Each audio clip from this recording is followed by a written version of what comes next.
il y a un cinquième Shinju. Il a clairement vu tout le futur qui allait se produire. Shibai du coup il maîtrisait tous les Shinjutsu possibles. Et là Kashin Koji va nous dire quelque chose de vraiment incroyable. Bonjour à tous, j'espère que vous allez bien. Aujourd'hui on se retrouve une nouvelle fois pour faire la review du nouveau chapitre de Boruto To Blue Vortex. Un chapitre riche en informations que nous allons analyser, mais aussi on a vu qu'il y avait un cinquième Shinju. Je vais donc donner mes théories sur qui peut être ce personnage. Donc déjà la cover du chapitre c'est Boruto avec la cape de Sasuke. Donc on voit qu'il porte un peu la couleur violette et je trouve que ça lui va très bien. Donc voilà, le chapitre commence. On a Jura donc qui avait mis un rayon laser dans Boruto. Donc Boruto est aux portes de la mort. Jura pense vraiment qu'il a réussi à le tuer. Il l'appelle Boruto Otsutsuki. On a le retour du Shinju vieux là qui était avec Aida et Code. Ça fait longtemps qu'on l'a pas vu et il va donner l'information à Jura comme quoi Boruto a un allié. Donc l'allié dont il parle c'est bien évidemment Kashin Koji. Kashin Koji va bientôt être mêlé à toutes ces histoires. Bientôt les Shinju vont sûrement aller s'attaquer à Kashin Koji et ça aussi j'ai très hâte de voir. Voilà, donc ils vont récupérer le Togedama comme ils appellent, l'épine de l'âme de Hidari.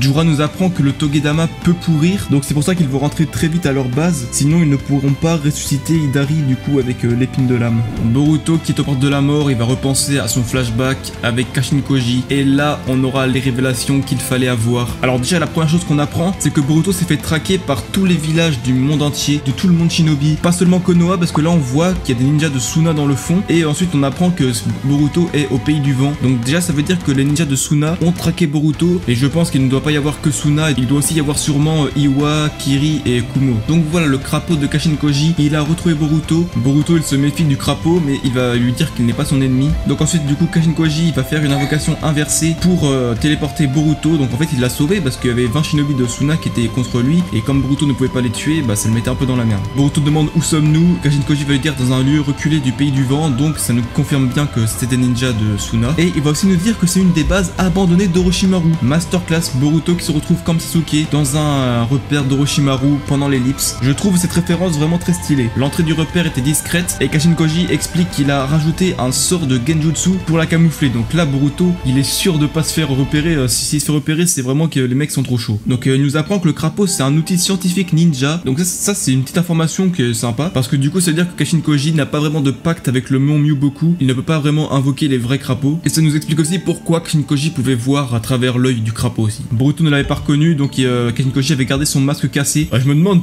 à quel moment le mec il a gardé son masque cassé. On dirait qu'il savait que Boruto n'allait pas le reconnaître et donc il avait gardé son masque exprès pour ce moment là. Boruto ne l'a pas oublié parce que c'est lui qui a tué Ao et qui a essayé de l'éliminer avec Konohamaru. Donc là Kashin Koji va poser une question assez bizarre. Il demande à Boruto s'il est vraiment Boruto. Boruto il comprend pas donc il lui dit ouais tu es au courant pour l'omnipotence et donc Kashin Koji comprend qu'il avait raison, que l'omnipotence, ce pouvoir qui fait que Boruto et Kawaki ont échangé leur vie, il est réel. Donc Kashin Koji comme tout le monde shinobi, il a été impacté par ce pouvoir de l'omnipotence mais il y a une raison qui fait qu'il ne croit pas en ce pouvoir et ça du coup on va le voir juste après parce que c'est lui qui va nous l'expliquer. Kashin Koji explique du coup qu'il était au courant que dès le départ il allait se passer cette chose là, que Boruto et Kawaki allaient avoir leur vie changée. Il dit qu'il y avait une forte probabilité pour que tout cela arrive. Il s'excuse aussi d'avoir affronté Boruto à cause de sa mission. Boruto accepte les excuses de Kashin Koji parce qu'il sait très bien ce que ça fait de ne pas pouvoir justifier sa position comme il le dit. Donc là il va expliquer ce qui lui est arrivé après avoir fait sortir Ichiki du corps de Jigen. Il pensait mourir et là tout d'un coup devant lui apparaît des scènes. Donc il regarde, il ne sait pas ce que c'est mais il voit des choses qui ne sont pas arrivées. Donc il comprend très vite que ce sont des scènes du futur. Il a clairement vu tout le futur qui allait se produire. Donc voilà, il a été au courant pour la mort d'Ichiki, il a été au courant pour le mode Baryon de Naruto,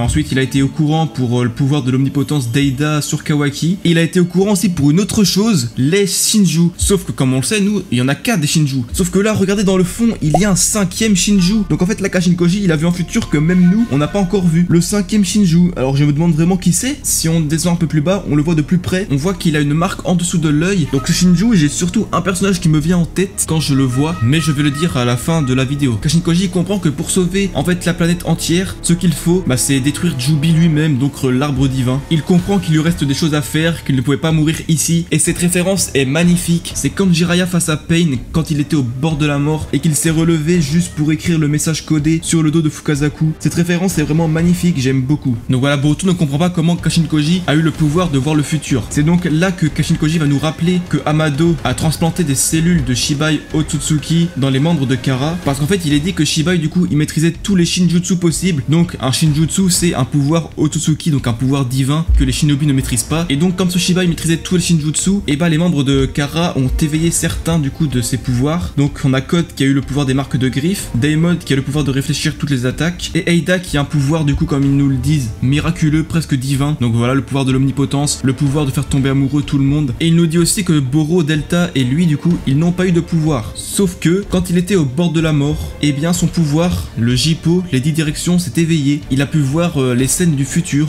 Donc ça c'est un Shinjutsu du coup que Shibai devait maîtriser et que Kashin Koji du coup grâce aux cellules de Shibai qui sont implantées en lui, il a pu lui aussi maîtriser. Enfin il le maîtrise pas en fait, c'est un pouvoir qui est venu comme ça, il ne le maîtrise pas vraiment. Et donc comme il nous dit, il y a 10 destins qui peuvent s'éveiller et il y a une sorte de battle royale comme il dit. Du coup ça fait que les destins vont s'éliminer et il va en rester qu'un. Donc voilà, il nous dit qu'il y a un futur où Naruto serait mort et que Ishiki aurait achevé sa transformation, sa réincarnation dans le corps de Kawaki. Il nous dit aussi qu'il y a un autre futur où Boruto Sarada serait morte par Kawaki et que après du coup Kawaki serait dévoré par Jubi, machin, la planète aurait été détruite par le Shinju. Dans tous les cas, la planète est détruite par le Shinju. Boruto il a du mal à faire confiance à cette histoire, mais comme Kashin Koji a conscience du pouvoir de l'omnipotence, à Boruto il va lui faire confiance. Et là Kashin Koji va nous dire quelque chose de vraiment incroyable, c'est un truc vraiment fou. Il a vu les techniques que Boruto pouvait acquérir dans le futur, ça veut dire qu'il peut les transmettre à Boruto pour qu'il les apprenne plus tôt que prévu. Et donc ça nous explique pourquoi Boruto est aussi fort dans tout Blue Vortex. Non parce que c'est quand même une dinguerie toutes les techniques que Boruto maîtrise, vous êtes d'accord avec moi? Juste déjà le Rasengan Uzuiko c'est une dinguerie. En fait le pouvoir de Kashin Koji il est beaucoup trop cheaté parce que du coup il a permis à Boruto de devenir beaucoup trop fort. Et en plus de ça, grâce au futur, il a vu comment sauver Sasuke qui est devenu un Shinju. C'est une dinguerie. C'est donc pour ça qu'il savait qu'il fallait récupérer l'épine de l'âme. Donc ensuite il va expliquer le pire des futurs possibles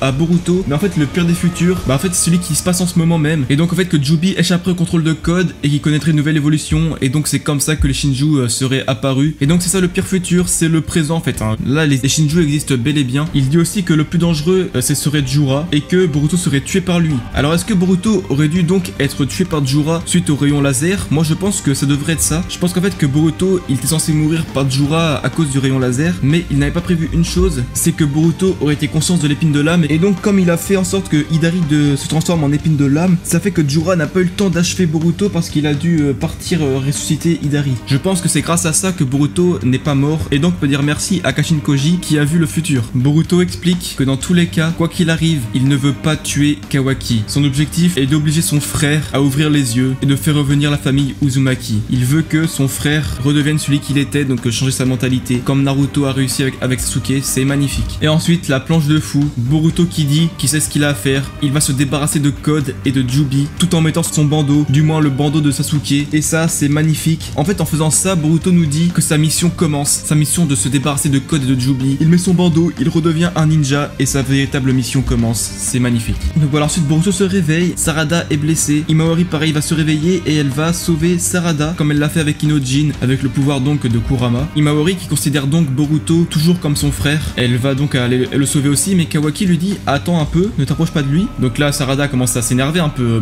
Même moi je pensais que Kawaki voulait tuer Boruto, mais en fait non, il dit à Konohamaru qu'il reste quelque chose à faire. Quand il a dit ça, je me suis dit ouais, donc en fait Konohamaru il va pas le tuer, donc qu'est-ce qu'il va faire? Eh bien il va lui mettre des monotes en fait, des monotes qui ont été créées par Amado pour que Boruto ne puisse pas utiliser de technique. Et donc j'ai trouvé ça bizarre du coup parce que Kawaki sait dire qu'il ne veut pas tuer Boruto, mais moi je pensais qu'il voulait le tuer, mais en fait non. Parce que du coup si Momoshiki est dans le corps de Boruto, ça veut dire que Kawaki veut se débarrasser aussi de Boruto parce qu'il veut se débarrasser de tous les Otsutsuki. Et donc c'est pour ça que je trouve bizarre qu'il ne veut pas tuer Boruto. Après je pense que c'est la situation qui fait que s'il tue Boruto maintenant, il se retrouvera dans la merde parce que là on voit bien que Konohamaru et même tous les autres du village ils veulent juste interroger Boruto avant de le tuer. Donc je pense que c'est pour ça que Kawaki ne l'a pas tué maintenant. Donc Kawaki il a quand même repéré le crapaud dans la veste de Boruto et donc il va l'éliminer. Kashin Koji donc ne peut plus suivre en temps réel ce qui se passe avec Boruto. Ensuite on retourne sur le Shinju, on voit que Jura a ramené l'épine de l'âme sur le cube, donc le cube c'est bien le point central de leur base. On voit du coup les branches de l'arbre divin se coller à l'épine et ensuite faire réincarner Hidari. Sauf qu'on apprend aussi quelque chose, apparemment Hidari aurait perdu la mémoire parce que Jura lui demande si ça va bien, mais il dit qu'il en sait rien. Donc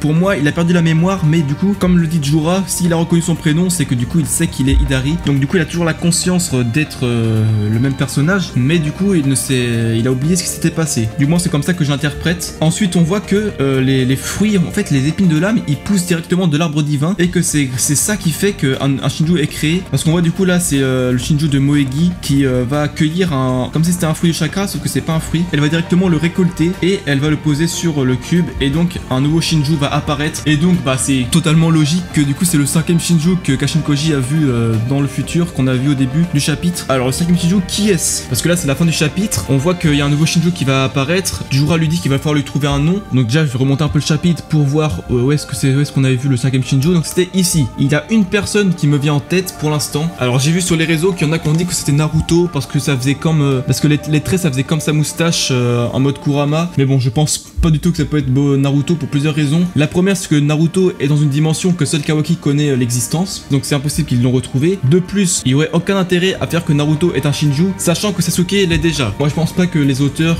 Kishimoto et Kimoto auraient fait que les deux personnages principaux, on va dire que sont Naruto et Sasuke, soient des Shinju. Non, ils ne peuvent pas avoir le même destin tous les deux. Pour moi ce n'est pas Naruto. Et donc pour moi le personnage c'est Shinki, le fils adoptif de Gaara. En fait tout son chara design est fait en sorte de nous faire penser que c'est lui. Et en vrai je pense que ça serait pas mal parce que Shinki c'est censé être un personnage quand même assez important de Suna, sauf qu'on ne l'a toujours pas revu depuis l'examen de Chunin. Et là ça peut lui donner un peu d'importance. Alors déjà il a une marque autour de ses yeux et Shinki l'avait aussi. Ensuite sa marque elle continue sur la joue et elle refait une sorte de trait. Donc ça correspond toujours à Shinki, sauf que Shinki il avait encore un trait en dessous de son trait. En fait il avait deux traits sur les joues, sauf que là il en a qu'un. Et bon je pense que c'est juste le chara design qui fait comme ça. Même s'il en a pas deux, je pense que c'est quand même lui. En fait moi je suis quasiment sûr que c'est lui. En plus regardez sa coupe de cheveux, elle correspond un peu à celle que Shinki il a. Donc voilà, pour l'instant c'est ma première théorie. Ce nouveau Shinju serait Shinki, le fils adoptif de Gaara. Mais après à voir au fur et à mesure des informations qu'on aura qui est vraiment ce personnage. Et donc voilà, c'est la fin de la review. Si vous l'avez aimé, n'hésitez pas à liker et n'hésitez pas à commenter un peu vos théories sur qui est ce nouveau Shinju et me donner votre avis sur le chapitre. Sur ce, je vous dis à plus pour une prochaine vidéo.